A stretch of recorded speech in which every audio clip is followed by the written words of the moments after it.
If John can have his hat on, I can have my hat on. I like it. You look English, Vic. You look English. Hopefully not. I look more Portuguese than English.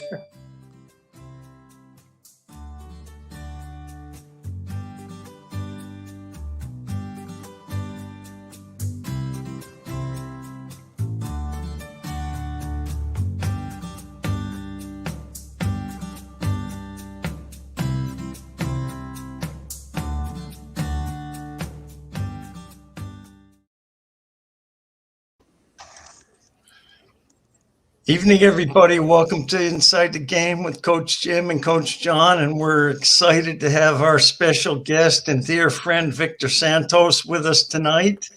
How you doing, Victor? Hi, guys. How are you? Hi, Vic. Good. Thanks for coming on. You're welcome. We appreciate it. What we're going to do is I'm going to introduce Vic and talk a little bit about his playing career. And then John is going to talk about his coaching career more. He had a great career in each. Okay, so Victor came to the U.S. when he was 11 years old from Portugal. So he'd already been playing in Portugal, and I'm going to let Vic fill in the time between then and when he started at Hartford Public High School. They were one of the best high school soccer teams around back in the day. And he also played for the Hartford Portuguese Soccer Club.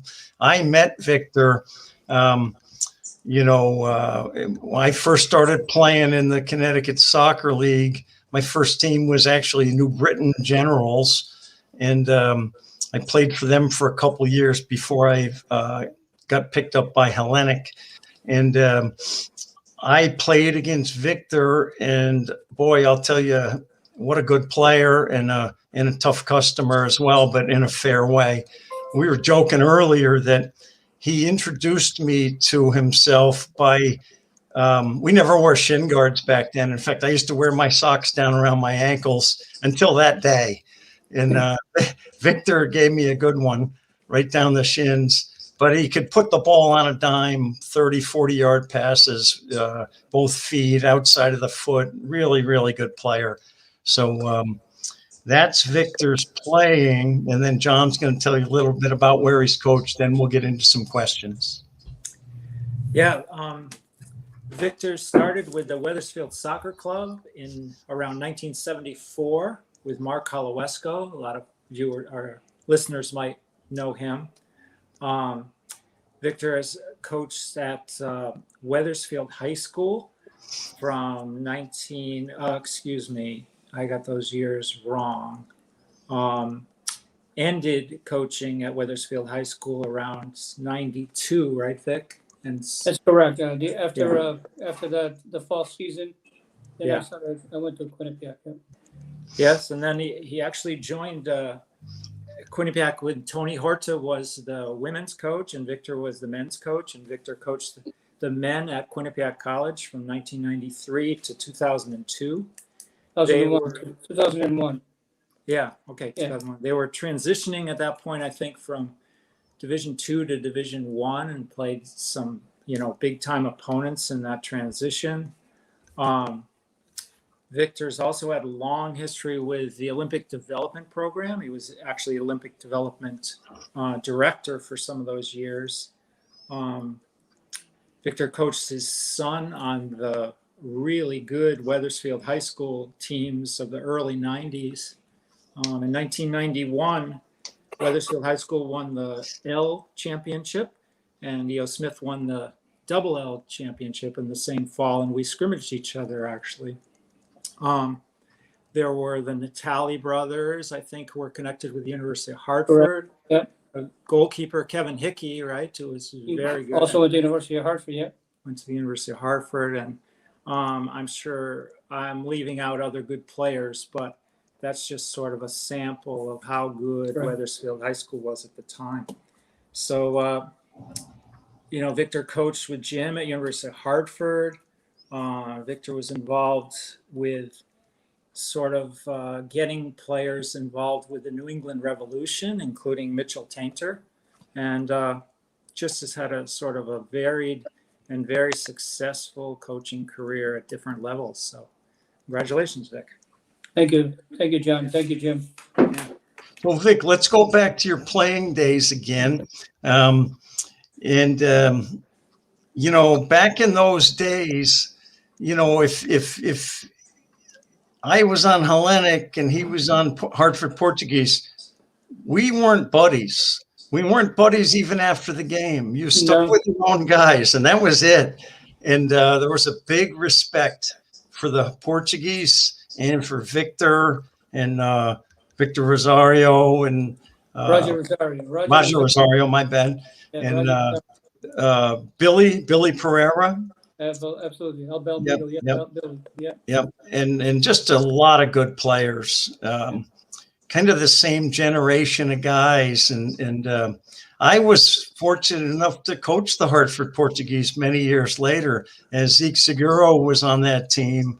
And he was supposed to be on with us tonight, but he came down with COVID. How's he doing, Vic? I think he's doing much better. Hopefully next week he'll be out of the house, but right now he's still stuck, and he doesn't want to have any assembly near him, so that's why he's not doing it tonight. Right. Yeah. So back then, we all knew about each other, but we really didn't know each other. We just knew how each other played, and I know I had a reputation of being a hothead. I have no idea where that came from. So, guys used to kick me a lot to provoke me. And, you learned a lot. You learned a lot because I knew they were going to do that. So I knew I had to take it and, try to get my revenge without getting sent off, so you learned a lot of things. But the skill level and the knowledge and the passion was, off the charts, and there was big spectator support as well. So Victor, tell us a little bit about that. Okay. Well, when I came over, like I said, I was 11 years old, turning 12. When I first moved over here, believe it or not, I moved to a soccer town. I didn't even come to Hartford. I moved to Ludlow, Mass. That's where I went first. But then my dad could find a job. He was a bricklayer. He couldn't find a job. Then we had friends over here. He found them a job here. So my mother was working there in a factory. We all moved over here. My father started working for a company. As a matter of fact, it was on Garden Street in Hartford called McGurk. And my mother got a job at Hartford Hospital. St. Francis Hospital. And then I started playing. My parents bought me a bicycle. One day I was riding around on a bicycle right off of Garden Street by a soccer field that they had there in Keeney Park. And there was a team there practicing. So I got behind the goal. I would kick the ball back to them. So a gentleman that was there at the time, who I didn't know who he was, walked over to me, says, what's your name? I told him, Victor Santos, because they were speaking Portuguese, They didn't think I understood what they were saying. And I introduced myself to him. That evening, he came by my house. Believe it or not, it was Denny Gaspar's dad, Manuel Gaspar. He came to my house and talked to my parents and asked me if he could, before every practice, if he could come and pick me up instead of me riding a bike and going home in the dark. If he could come and pick me up at the house, he would give me a ride to the field and he would bring me back. At that time, I was about turning 14, right? Because there was a period that really there was nothing around the area. I didn't even know what a club was, Hartford was, you know what I'm saying? So through that, to Danny's father, I started, getting a little bit more closer to the team. And believe it or not, in the fall, we went to play a game out in with Alaza in New Bedford. And I was 14 years old. He put me in the end of the game for 20 minutes. It was, wow. It was unbelievable. I stayed on. I got a big hand from the public after the game because I was ribbing to some guys that were a lot older than I was and having some fun and enjoyed it. And then from there, it just transpired. It went more. Danny's father, at 16, believe it or not, the Hartford Portugal, Jim already said how tough that league was. And that meantime, in the 14 to my 15 to 16 years old, more or less, the Hartford Portugal got kicked out of the league. I think it was for fighting. I'm not sure exactly what it was about. But anyway, so a year we were out. So we came back in with a new team, and we started still Hartford Ports, and we started in the second division. We won that year the second division, and we won the state cup. Believe it or not. Basically, the oldest player we had on the team at that time was Tony Rosario. He was 17 or 18 years old, and the rest of us were all 15 and 16-year-olds. You know, Billy, and me, and all those guys were all about the same age. So we had some fun, you know, and believe it or not, that one of those years we went down to Newark, New Jersey to play in a tournament. Guess who our goalkeeper was? Danny's father, Manuel Gaspar. He was in his 30s, but I'll tell you what a tournament he had. But he was a good goalkeeper. I mean, not taking anything away from Danny, because I think Danny was good as well. But he was just wonderful. We went to this tournament. We came out in second place. And we're all happy that we came in second place. We were all young compared to those other guys, you know. We played against an Italian team, and they were very good. They came in first. They beat us 1-0 in the final, which was fine. They were good. But at the time when they went to receive the trophy, they gave us the trophy. Says, you guys deserve the first place. You guys take the trophy home with you, believe it or not. So it was some good times. You know, some good times that you enjoy. There's other times that are not so great, as you well know. You know, like at Falcons Field, the goalkeeper they used to play for, he ended up playing Joel. I don't know if you remember him. Joel played at Eastern Connecticut. He came out at a ball. He put his knee through my stomach. I woke up at the Britain General Hospital. So there's good times and bad times, you know what I'm saying? But yeah, so fun. Victor, you mentioned your father was a bricklayer. Yeah. And I just had to ask you about another bricklayer, Charlie McCulley. Yeah. I'm sure you played against him, and I remember shaking Not hands with him after a game, and his wrist was about twice as big as mine. You know. Yeah. His brother Johnny, who started for the Italian American, started before Charlie. John, he was a center forward. You know, I remember him as well. And Charlie, I played with Charlie at New Britain Olympia. Okay. Before the Oceaneers were formed, if you remember that correct. That team came from New Britain to the Oceaneers, and then we picked up some players there. At the time, I was, like my dad, I was working as well, and I just gotten married. I got married in 1969, and I couldn't go. You know, what I'm saying, with a family, a baby, and everything else, I couldn't go and play soccer because I wouldn't be able to take care of my family. So I decided not to go. I stayed behind. Yeah. And then I finally got my release from the Britain. You know, I could have gone to Ludlow and played in Ludlow, but I decided to come back with the Portuguese and play with the Portuguese. You know. So yeah, I remember that Oceaneers team. They went undefeated one year. Yeah. And Charlie would hit through balls to a guy up front, Muhammad Atiyah. They called him the baby jet. He was so fast. It was unbelievable. Everyone knew Charlie was going to hit baby jet a through ball, but it would work 3 times a game, and they won every game that year. Yeah, they were phenomenal. They were a good club, to be honest with you. But Charlie was funny because we played for Bobby Kratzer in New Britain for Bobby Kratzer. So we would start running, you know, for our warm up and stuff like that. Charlie would go, Vic, stay with me, because Bobby would not holler at Charlie. He would holler at me. You know what I'm saying? He would start hollering at me because I was not keeping up.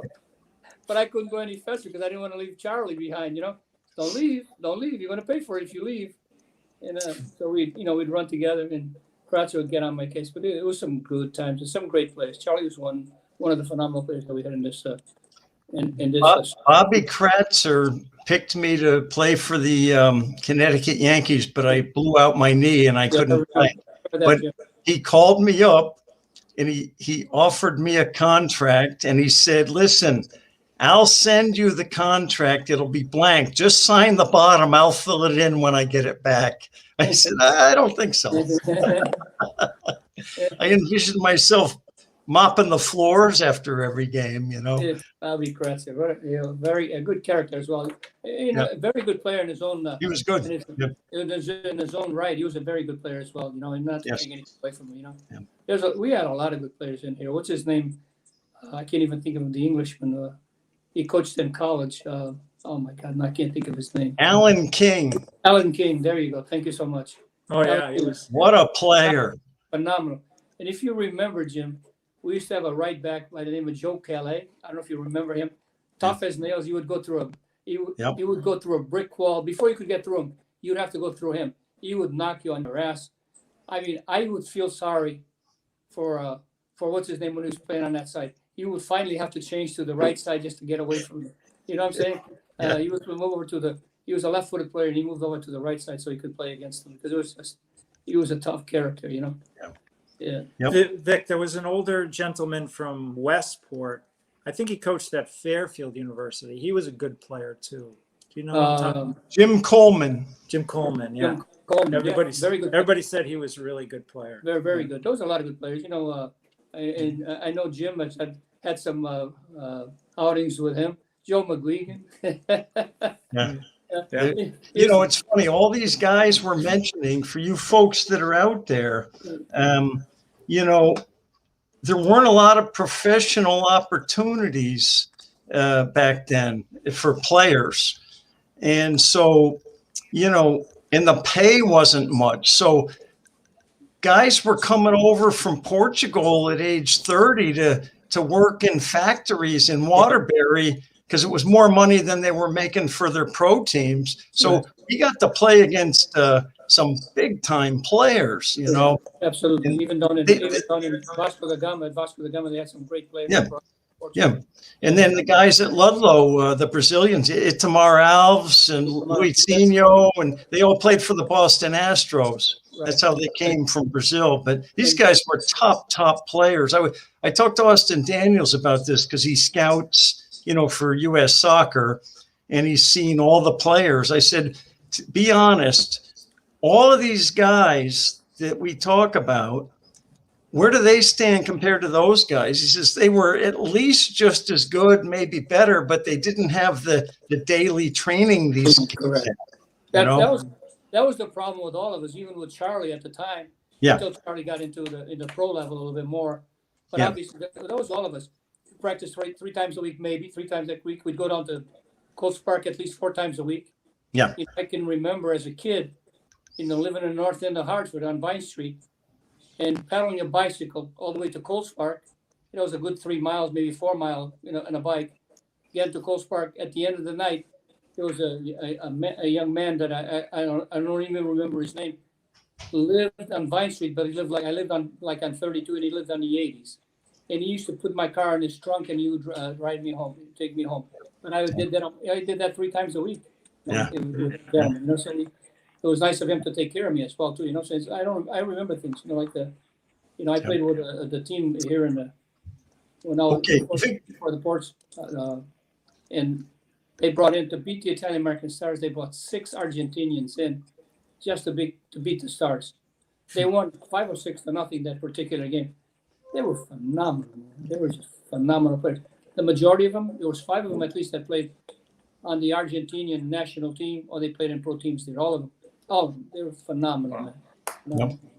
So let's go back to your Hartford Public High School days. You know, these days, if I'm not mistaken, Hartford Public doesn't have much of a side anymore. Am I correct? That is correct. Yeah. Correct. But back then, you know, there was no soccer in the suburbs back then. So Hartford Public was one of the very best teams around in the state. And, you know, so you were in that group. Tell us a little bit about that and where all the guys were from. Okay. Believe it or not, the majority of the players that were there at the time, you know, like in those days, it was me. It was the Agostino brothers. It was Sal Rizza, the younger one. Okay, now he's my compadre. Believe it or not, his son is married to my daughter. Okay. Jimmy Avalise, Victor, I can't think of his last name offhand, Spanish kid also from Peru. I mean, Hugo Robles? Yes, and then Roger Rosario was there. I mean, we had a phenomenal. I mean, every team. Wow. We had such a phenomenal team. We came here to Wethersfield to play Wethersfield, and we would go to the goal line and kick the ball back because we didn't want to score any more goals. That's how better it was. And it's not. We weren't trying to laugh at anybody. We were just trying to show that we were good enough to do those things. You know what I'm saying? And I mean, those years. I mean, there was so many players, and I can't think of any. I'd have to go through my yearbook just to find everybody that was on that team because it's hard to remember. But a lot of good players. Even the Italian American stars. They have players like you remember. You look like a toothpick. Sal Ritzes, the older gentleman who was the coach at the time when they won that national championship in St. Louis. I mean, Yeah. phenomenal player. Lino, also that played as a central back from the high school. Going back to the high school, I started at the high school, believe it or not, in my first year, in my sophomore year, as at the Weaver High School. There was only two players there. Well, me and another Portuguese kid, and he was from the Azores, and he didn't play much. And then we finally got a couple of Jamaicans, but that was about it. Man. We didn't have anybody. So and then they started building a team there as well. But then that year, after that fall, my parents bought a house on Broad Street, so I moved into the district of Hartford Public, and then I started going to Hartford Public. I played my first year at Hartford Public. My second year at Hartford Public, I didn't play my second year because I was playing in the American Soccer League for the Britain Olympia. All right. And I was getting good money at the time. And they were giving me the money. Plus, they were giving me $25 per goal. Hey, $25, you're not going to give that up. You know what I'm saying? Plus the money that they gave you. So, it was fun. But I mean, phenomenal teams. Even high school. I've seen some good teams at Hartford Public, in which they won a state championship. We never did because in my junior year, we were undefeated.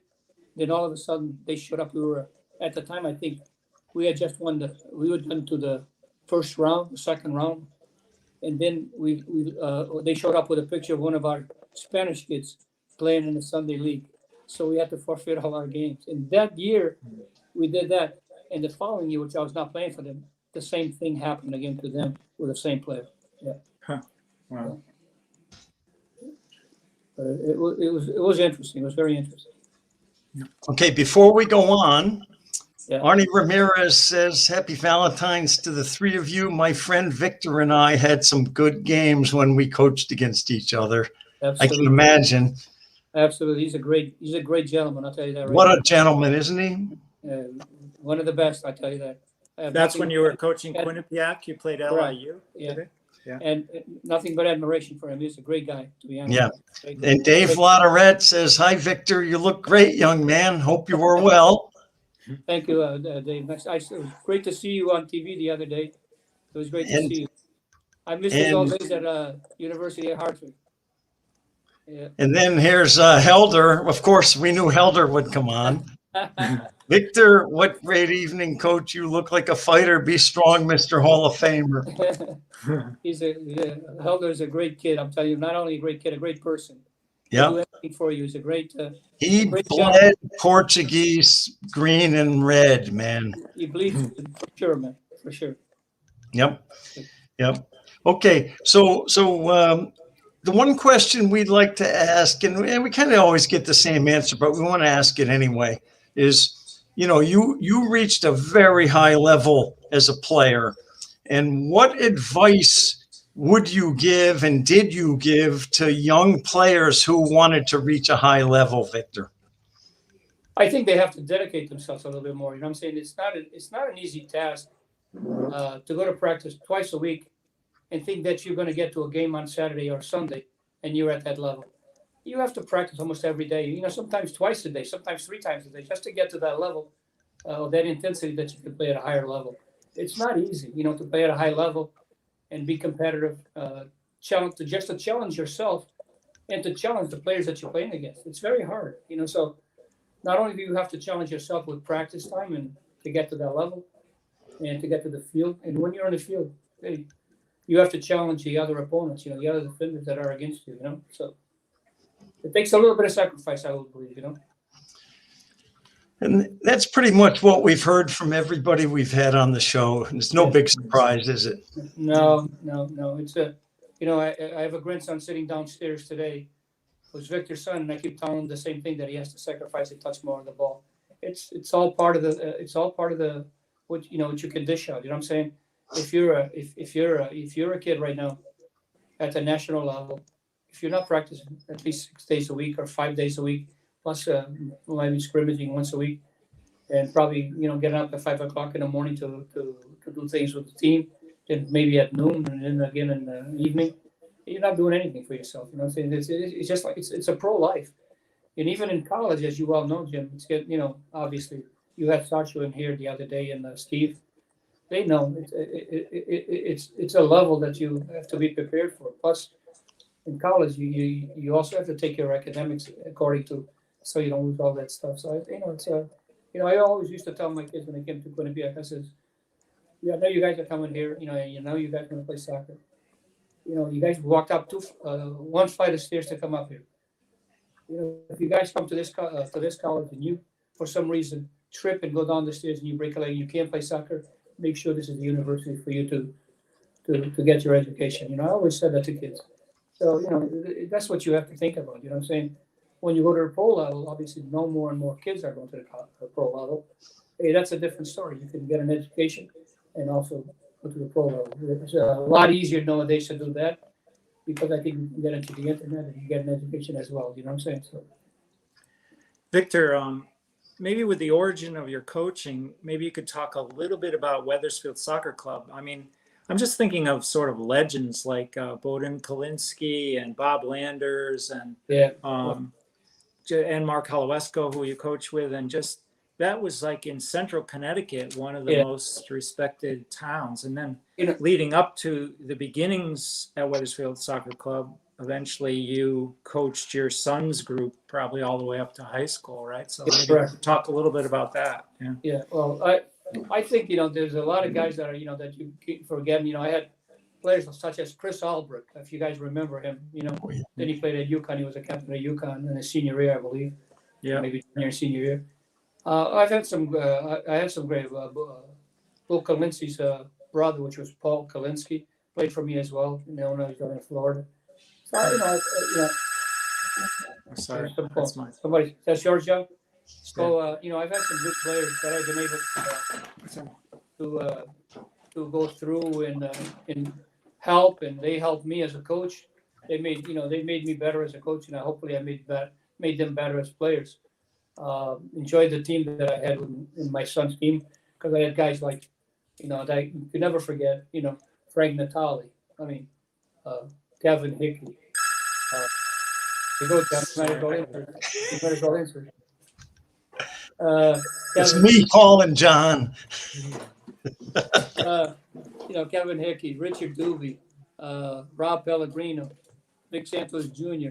I mean, we've had some great players through the years in Wethersfield. Just to mention a few, there was other guys, the Gallo brothers. There was all kinds of players that went through Wethersfield that I will never forget. In those days, if you remember, John, when we started a Wethersfield Soccer Club, somebody always brought a foreign club into the country, and we always got an opportunity in the summertime to play against a foreign team like from Belgium or from Scotland. So those were great experiences for these kids to play somebody. You know what I'm saying? I also had the experience to take Victor's team to Portugal when he was 15 years old. And we played the first game that we played was against Sporting of Lisbon. Figo was on that team. All right. Wow. Okay. Wow. That's cool. Yeah. At the half, they were up 3-0 on us. Then they saw that we were the right age, and they put another 11 guys in about our age, and we played them 0-0. The final score was 3-0. We played against Benfica. I don't think they believed anything we said, and they beat us 6-0. You know what I'm saying? But they put us in a dirt field that the kids were not used to. We played against Belenenses at the time. We were 1-0 at the half, and then we ended up losing. We were losing 1-0 at the half, and we ended up losing. I want to say 10-1. Wow. Having problems today. 10-1. John's having a party over there. And we played a team. We played a team also, Estrela da Amadora in Lisbon as well. We played them also on a dirt field. We lost to them 3-1. They were first division team at the time, but they were older than us as well. And then we played a team in Nazaré, which I want to say but the guys were more mature than us. They were older players, and they beat us 4-1. So it was a great experience, Like the officials in sometimes the foot would come by a kid's face like this, and they would stop, high foot. Just keep playing, but forget about the high foot. They're not calling it. Just play, you know. So things that they learn, you know what I'm saying? You know, obviously it made them improve the game a lot, so which is good. You know, I had guys like Brad Ferraro also. I've had some great players in this line. Been some great experiences. Well, you know, I want to interject here. I had the pleasure of coaching Kevin Hickey and Frank Natal at Hartford. And when they were seniors together at Hartford, we went to the Elite Eight, and we were that close to going to the Final Four, and we didn't play a home game in the playoffs. Yeah. And Frank was such a mature player. Yeah. He wasn't the fastest guy around foot-wise. He was but quick. He was quick, very brain. he was very quick here. Yes. You know, and like in certain games against Glastonbury that we played, he was the brain sometimes behind our team. You know what I'm saying? We had great players, but sometimes when he came through, it's like unbelievable to watch him. His brother Johnny as well. I mean, you know, John Natali. You know, there's a lot here. You know, in those years, like John was talking about teams. We started a girls team here. You know, for the first time in Wethersfield. You know, and if you did it up there, John, and me and Mark Alawesco. That was a different experience for me to train girls. You know what I'm saying? To stretch and everything else with girls was completely different. Something that you guys at the time I wasn't used to it. You know what I'm saying? My licenses came later on in life. So you know, my daughter played on that team. They won a championship that year. My daughter, she went from there, from being an all-state player here in Connecticut, went to Keene State. Was also a great player up there. She was a captain in her senior year there at Keene State. Yeah. I mean, she went to. That's the only thing that I miss, and the thing that I miss the most right now, Jim and John. My daughter went to 3 Final Fours in Division II. I never got to see one. That's the thing that I regret. One of the things that I regret the most, you know, because I was coaching at the time as well. And obviously, she's got a son right now. My oldest grandson didn't want to play. He wanted to play soccer, but his father pushed him to baseball, which was fine. You know, that's what he wanted to do. And he did a great job. He played in high school here and everything else. So it was great. But right now, Laurie has a younger one, Noah, who plays for FSA. He's going to be, you know, I think he's very small, a small young man right now. But he has great touch, and I think he's going to be brilliant later on also. You know, I think he's going to be brilliant. Just with time. You know. Oh, that's cool. Yeah. So, you know, great experience. Jim and I both had the pleasure of coaching Felice and all her friends when they were older. That was really the only time that I coached women. It wasn't even girls. Was when they had a sponsor called the Bolter Bolts, and I coached them. And I know Jim coached them for a while too. That was pretty fun, just because there was more in Tara Buckley and Felice and Jenna and all good players. Mary Lou Breen, a lot of good players. You know, Absolutely. a lot of players. So, They reminded me. I'm sorry, John. Go ahead. No, go ahead. I was done. They reminded me. I got to know them pretty well because my wife Irma played, not all the time, but sometimes. She got a really late start, so like when she went to college, there was no women's soccer, you know. Yes. So sometimes they needed her, and sometimes they didn't. So I got to see a lot. And the thing that reminded me, Felice in particular, reminded me of what the Connecticut Soccer League was like when I first came in. There were the coaches. Yeah, the coaches were important, but they weren't that important. You know, it was, and I'm not knocking you here, John. I don't. No. But they did a lot on their own. You know, Yeah. They found the games and the tournaments, and they raised the money, and they went and played, and they drove themselves, and so it was a player-centered situation.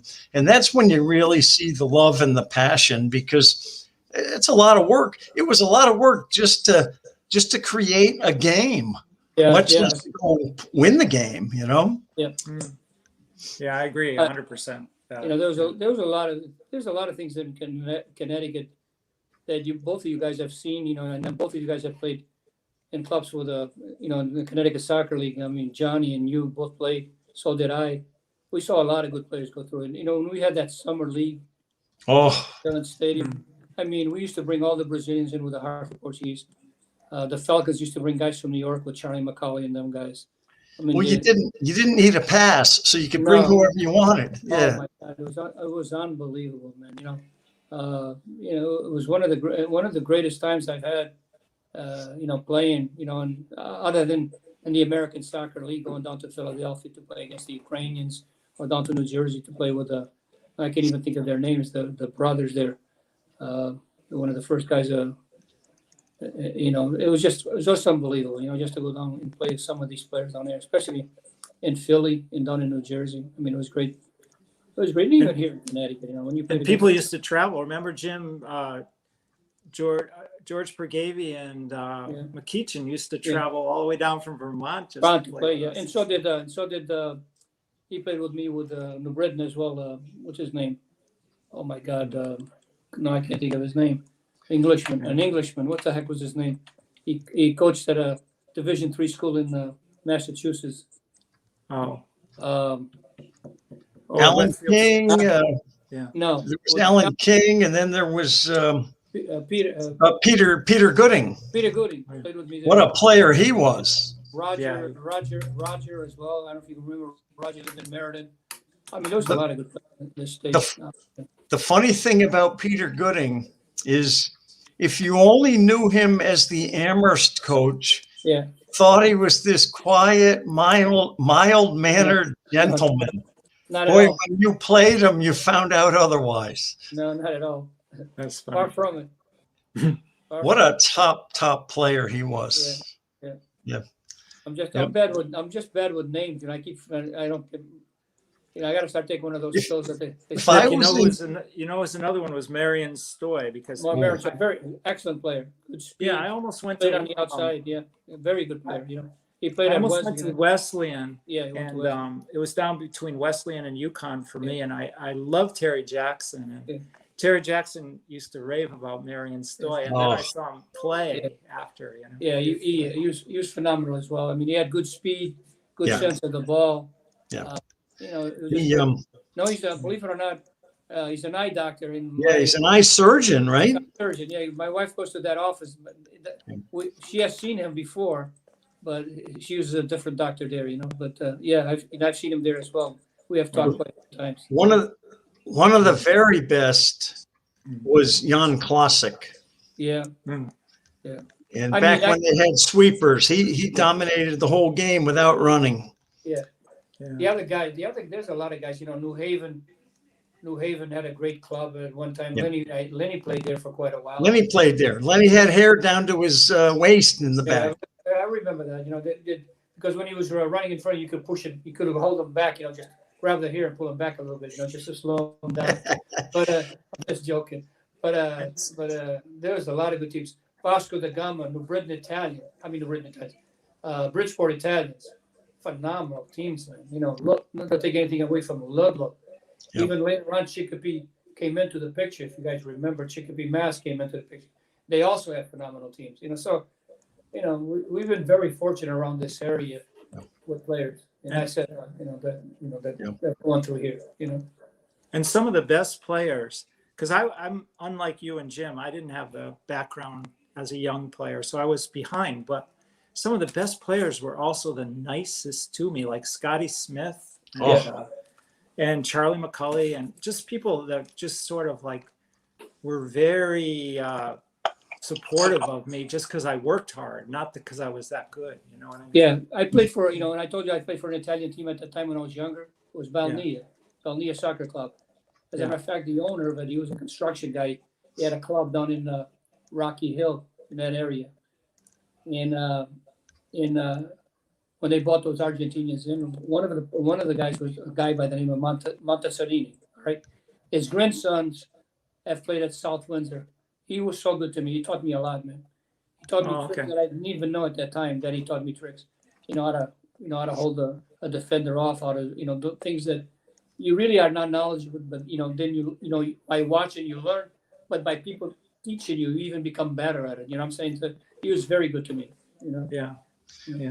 That was one of the other things that everybody has brought up, Victor, is you can't do it alone. No, As a player or a coach, you need mentors, you need people older than you that have already done what you want to do, and you need to learn from them and ask questions. And I agree with John and you. I've had so much help from older players when I was a young player and older coaches when I was a young coach.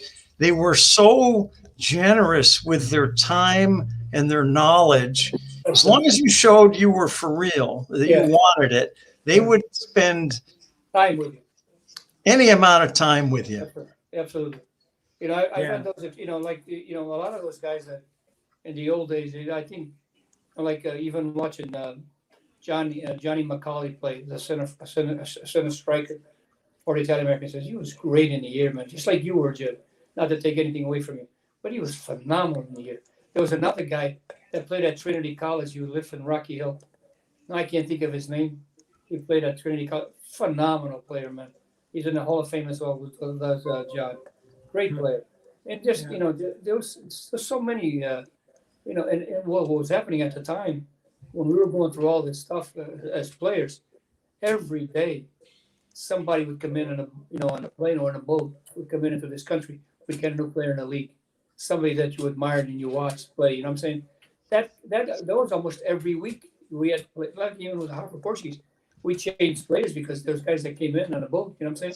So, you know, it happened to the Stars. It happened to other players. You know, it was great. You know, it was great. It was, you know, it was like every day you get somebody different. You know what I'm saying? You know, we've had also guys that, you know, they tell you they play in the Serie C and they never played in, not even in Serie D. You know what I'm saying? But the majority of them, phenomenal. Great experience for all my life that I had with soccer. You know, even for my kids, I think. You know, so. And I hope they continue with their own. And I've had also greatest, you know, even in high school, I had a guy by the name of Kenny Murado. He was my assistant. He was a great guy that helped me tremendously. He did basically all the paperwork for me, and you know, and he phenomenal guy. The Weathersfield Soccer Club as well.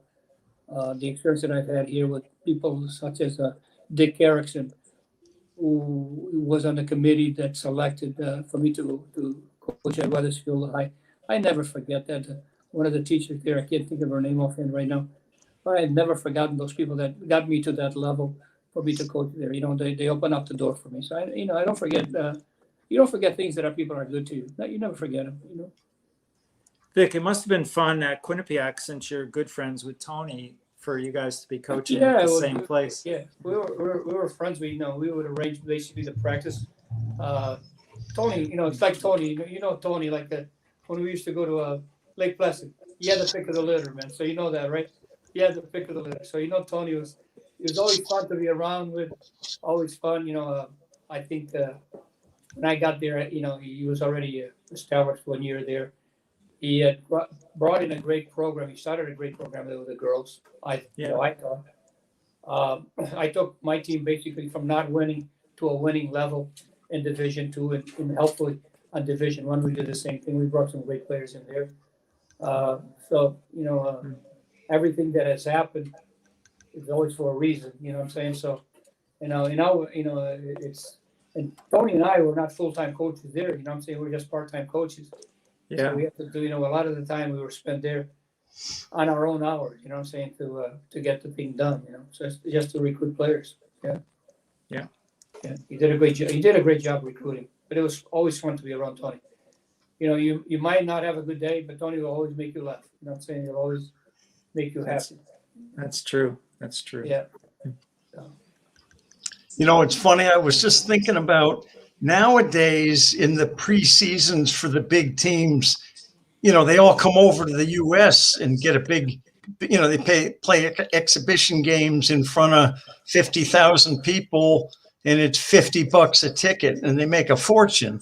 But there was a time, this is fairly recent, this has been happening. There was a time when that wasn't happening, but yet I remember going up to Ludlow on a Sunday in the summer, and watching Sporting and Benfica play each other and standing right up on the fence, right next to the fence, watching them. Then I found out they were going to play a game in Newark and another game in New Bedford. And, they were going around to the Portuguese communities. Right. Those were such great learning experiences.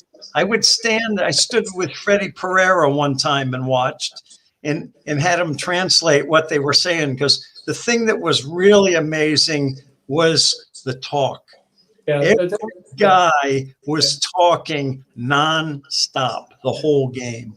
I was fortunate to play against the Belenenses, when they were in the first division in Portugal. I was also fortunate to play against the Barreiro from Portugal. I was fortunate to play quite a few teams from overseas. I was very fortunate to have an opportunity to play against those teams. But it just brings some things that you don't forget, things that you learn. I remember you told me about me ripping you on your shin. There was a guy one time that ripped me from Belenenses. He was a center back. His name was Claudio. He ripped me from half of my thigh all the way down to almost to my toes with his cleats, with the steel cleats. And after the game, he came over and talked to me. He says, "I'm sorry I had to do that to you. If I let you go by me, I would not start in the next game again." So that was his character. He still told me exactly what he was thinking. I couldn't let you go by. That was my living. Yeah. And Barbosa. I played up Boom, there boom, boom, boom. Barbosa knocked me out once, and after the game, he punched me right in the head. After he scored a goal, he's running back to halfway. And after the game, one of the other guys said, we were playing Vasco in the cup final, and I got sent off about 10 minutes later. But after the game, one of the older guys said, we had to get you out because we had no one in the midfield that could keep up with you. You're running. So yeah, it's just like when we played in New Bedford, Tony the Chico was in goal. As a matter of fact, there was a guy at the time playing for Belenenses called Perez, and where the corner comes from the left side of the goal area. He hit a ball from there with his left foot. I thought Tony the Chico was up against the post. The ball squeezed by him and the post. And I don't know how he did it, but what a shot! Man. I said, "Oh, thank God he didn't catch him." You know what I'm saying? So it's one of those things. They came a lot. I was coaching the state team, and we played Belenenses at Dillon Stadium in the summer. I was there too. That game too. Dillon was packed. Yeah. I picked 9 defenders in the 11. Austin Daniels played center mid. He never played midfield in his life. And Mike Ziogas was the goalkeeper. Yeah. We lost 3-0, and he was already out working at Etna or whatever. They wanted to take him back to Portugal with him. He was so good that night. Yeah, he was very, and he was a phenomenal goalkeeper, man. Yeah, he really was. He was a phenomenal goalkeeper. Yep. If he'd have grown up in Europe, he would have been a pro. Yeah, we had Tony the Chico, we had Danny Gaspar, we had George Pergavi. I mean, we had what's his name that you just mentioned. I mean, the Italian American stars. With Danny Gaspar's father was one of the first ones that played not only with the Italian American, he played with the Ukrainians. I remember a friend of mine. He's about my height, man. He passed away, and I shouldn't be. When he played for the Ukrainians, they gave him a pair of shorts. They came down to his ankles, man. His name was Manny Galver. The shorts were so big on him, man, because all those guys were tall, man, and they came down to his, oh my God, it's so funny, man. Well, we had Tony Horta and Danny Gaspar on, and we talked about that. They were great goalkeepers. So was Tony DeChico, but they were all well shy of 6 feet tall. I didn't mention Tony, but Tony also played, and back in the 70s, the Italian American Stars put a league together for youth. And Tony played, obviously, with what we call the Hartford, the Portuguese Dragons out of Hartford, out of New Park Avenue. There was a gentleman by the name of Dick Vida. As a matter of fact, he ended up coaching football at Newington High School. We put teams together. We used to play at Goodwin Park. They put a field there. The Italian American Stars the city put a field there for us to play there with young kids. And that's where, I got my start coaching in 1970 with the Portuguese Dragons, believe it or not. Yeah. Wow. And a lot of those guys, and Tony, Danny. I mean, the first game that Danny ever played with me was against the Italian American Stars. I won't tell you the result, but it's just, those guys are, Tony's been around forever. Not only did he, coach the Hartford Ports, he coached in Ludlow. He's done a great job. He knows the game. He coached at Hartford with Austin Daniels. He obviously coached with Lenny up at UConn. There's a lot of we've been very fortunate in the state of Connecticut, the people that we've had around us. You know what I'm saying? So Yeah. I play golf with Tony Horton. I play golf with Tony Horton. I'm not much of a golfer, but I play Tony Horton and Tony Carvalho. So think about that one, all right?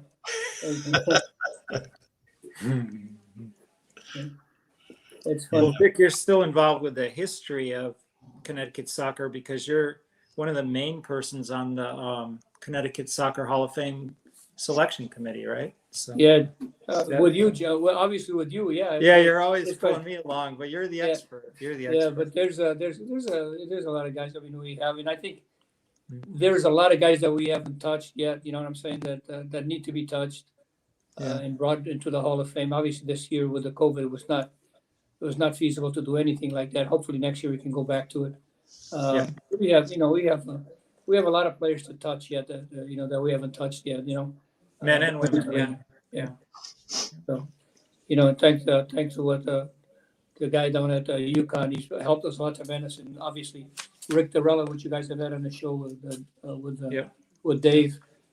These are two guys that have been around this state that have done a lot for the state of Connecticut, and especially youth. They've done a lot for it. And I have to mention one of my former players, Bill Duffy, is a great MC of that. Absolutely. He's the best. Absolutely, he does a great job.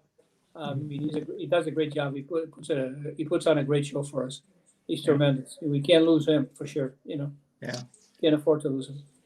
Growing up being a Duffy, man, you got to be outgoing. There's 10 of them, and I know about 4 of them, and they're all like Bill and Felice, So I remember Felice when when she was down at Yale. She's not only a good coach. I mean, she was a good player as well. She was a good coach as well. Down at Yale, she did a great job. And Bill was a good player too, man. I mean, you can't take that away from him. A good player. He played at Central with Kenny Pearson. Yeah. Good. He played for a good team. That's the only university I went to was Central, but I never played there. You know what I'm saying? But that's the only university I went to. Why didn't you play, Vic? Were you working already and all that? I was going there evenings. Yeah. Didn't go very long. Yeah. You could have done it at an old age. Yeah, I could have played. Somebody, Joe Maroney. After I came back from the service, I don't remember what year Joe got his. When did Joe get his job? Do you remember, Joe? 69. 69 to UConn. Yeah. 69. So I came back in the service, and I went to see Bill Karitzis, who was the coach at Hartford Public. And I went there to see him after I came back from the service. I got married. I went to see him in the fall and wish him good luck in the season. And Joe came there to meet with Bill Karitzis, and he talked to me. He still I said, "Look, Coach, I wish I could. I'm married. I have a wife." I said, "There's no way I'm going to go now, and I can't afford it. There's no way I can afford to go to college right now." But he did offer me to go to UConn as well. Believe it or not, at Hartford Public and with Bill Karitzis, their president at the time. Yeah. So you would have played with John Santos then? Probably, yeah. Because he was at UConn. Yeah. Then. Yeah. John Santos was easy to mark because he could only dribble one way, man. He could only dribble to the right. He couldn't dribble to the left. There's a rumor that John Santos once passed the ball, but I never saw it. I remember one thing, we always thought, with the Portuguese, we always talked about make him dribble to the left. Don't let him beat you to the right. Make him beat you to the left. And we forced him to the left all the time, defensively. Good player. Still a good player. I mean, I don't care what. Yeah. Oh, great player. Yeah. Yeah. Here's another from Helder. Farmington Valley tournament during 4th of July. A lot of European club teams came for the tournament. Yeah. And that back then there weren't a lot of tournaments. So the That Farmington Valley tournament was a big one. Yeah, it was very good. It was a lot of, like I said with John, there was a lot of, like at the time when I was here at Wethersfield, we had an interchange with Belgium, with a club in Belgium. So they would send a team here one year. The following year, we would send a team there. All right. And the hosts were the parents of the people that were involved in Wethersfield Soccer Club. They were the hosts for the players, So it became very easy. Then we stopped all that tradition, just like I heard you a few minutes ago talking about all the European teams coming here. There's a reason why they come here nowadays. We're finally starting to send players to Europe. Why not come here and sell themselves to the kids? They need to come here and sell themselves. You know what I'm saying? Yeah. And at the same time, we get to see these games. But at the same time, they get to see these kids, and they've already seen, because for every player that we know about, they already have a list of 25 or 30. You know what I'm saying? So it's a different world nowadays that we live in. Hilder's right. I remember seeing a good Scottish young team play at Tunxus Mead. Yeah. Warfar. Yeah. Al Bell brought him over. Yeah. That was a good team. Yeah. It was. And I coach here in Wethersfield, and obviously there's another guy that I have to mention his name, which he started with me here in Wethersfield as well, which was Lula Penny. So he was coaching at Buckley last year, and he's been coaching there for years. Before that, he was coaching basketball at Weaver High. That was another guy that I was involved with. It was me, Mark Holowesco, and Lula Penny. Those were three guys that, really stood out in the Wethersfield Soccer Club. Yeah. And Jim and I played against him because he was the goalkeeper at Springfield College, right? College, yeah, correct. Yeah. What Goalkeeper. are we talking about? Lou LaPenna. Oh, yeah. Good goalkeeper. Very good goalkeeper. Yeah. Excellent keeper. I think he's retired from Buckley now. I'm not sure. But Did he? I think he's retiring this year. Yeah. Okay. Yeah, we had some good battles against him at Springfield. Yeah. I mean, there's a lot of, obviously, what I watch in high school right now and what I see, the talent that's there right now in high school, like Zeke Seguro is doing a great job over at Hall High. What's his name? He has a good team over at, at Farmington. I can't think of the coach's name offhand. That's a good team. There's a lot of good teams nowadays that you watch. I watched them last year play with some of the seniors, but they put the younger kids playing towards the end of the game, and they were phenomenal to watch. We've got some good players. There's a couple of players that are going to University of Hartford. The kid that played at Plainville, very, very good player. We have some good players. The two kids that Zeke had, Evan Jones and Drew Seguro. Yeah. They were phenomenal. I mean, for the past 2 years, they were the best team I've seen play in Connecticut, without a doubt. That was great high school soccer. Two of the best players I've seen play in a long time. And obviously, Evan is going to go to Holy Cross, and Drew is going to go to Quinnipiac. I wish them the best, both of them, because they deserve it. And there's a lot of other players. The kid from I can't think of his name offhand. The kid that played at Plainville, very, very good player. I watched them play quite a few games. There's games that players that they play there. They also play at FSA. The kids from Farmington, they're very good players. I mean, you think about high school teams sort of having their peak years and then not even being able to play this fall. That's for Zeke and his son and him very, very hard to take, I think, for a lot of people. It was a heartbreaker, I believe. Yeah. It's really nice to see from the national team, the men's national team, all the way down to high school teams. There's so many good young American players out there now. Absolutely. And it's just great to see, because I remember when Pele came, everyone said, oh, okay, now it's going to go. And then this happened, and now it's going to go. And now it's going, Yeah, it is. It is. And then they come here with a purpose now. They want to sell themselves. If they don't see them on TV, they want to sell themselves to the kids, man. You know what I'm saying? And that's why they come here. And I don't blame them. Look at the kid that's playing for Juventus. Look at the kid that's playing for Yeah. Barcelona. Look at the kid that's playing, for all these other clubs. It's phenomenal. They're Yeah. phenomenal players, man. They There's get 3 better. or 4 in Germany. Yeah. Yeah. Yeah. So I mean, we're getting richer and richer with players. To be honest with you, we're getting better, and we're going to get better. You know what I'm saying? Staying out of the World Cup is going to be very tough for us to miss another World Cup. I think, in my opinion. Okay. I hate to do this, but we're out of time. I knew this hour was going to fly by. We could do another easily, but we'll save that for another night. So, Absolutely. Victor, thank you so much for coming on. Thank you for having. Brought back some great memories. Yeah, thank you guys for having me. I appreciate it. Right. All right. Okay. A lot of Good fun. night, everybody.